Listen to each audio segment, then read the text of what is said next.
Je vais vous présenter une recette, en fait c'est une guimauve, mais une guimauve salée qui est faite avec du cresson. L'idée c'est de prendre une botte de cresson fraîche, de la blanchir dans l'eau bouillante salée pendant 3-4 minutes jusqu'à ce que les feuilles soient bien tendres et s'écrasent bien entre nos doigts.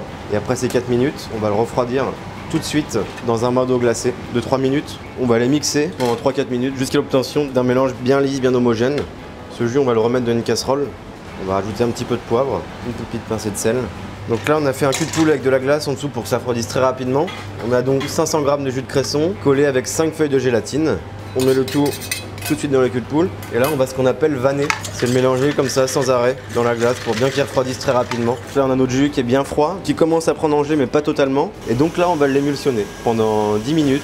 On n'hésite pas, on y va à pleine vitesse. Là, on a laissé le mélange tripler de volume. Ensuite, on l'a étalé sur une fine plaque. On l'a laissé au frais pendant 2 ou 3 heures. Et donc, on obtient une éponge, une guimauve, à base de jus de cresson. On va faire des jolis tonneaux comme ça. On va disposer joliment 3 petits tubes de guimauve de cresson. On a récupéré une partie du jus de cresson qu'on a fait blanchir tout à l'heure. Les sardines, on va juste verser un petit peu d'huile d'olive pour avoir une belle coloration. À l'aide d'un petit chalumeau, on va les griller très brièvement. On rajoute un petit peu de fleur de sel, un petit peu de piment d'Espelette. On va poser nos morceaux de sardines, des jolis melbas de pain de mie, quelques petites pousses de cresson. On va fleurir un petit peu l'assiette avec. Et ensuite, avec le jus de cresson qui nous restait, on l'a crémé un tout petit peu. On va pour amener un petit côté gourmand. Et là, on a un amuse-bouche terreux, très parfumé avec beaucoup de texture.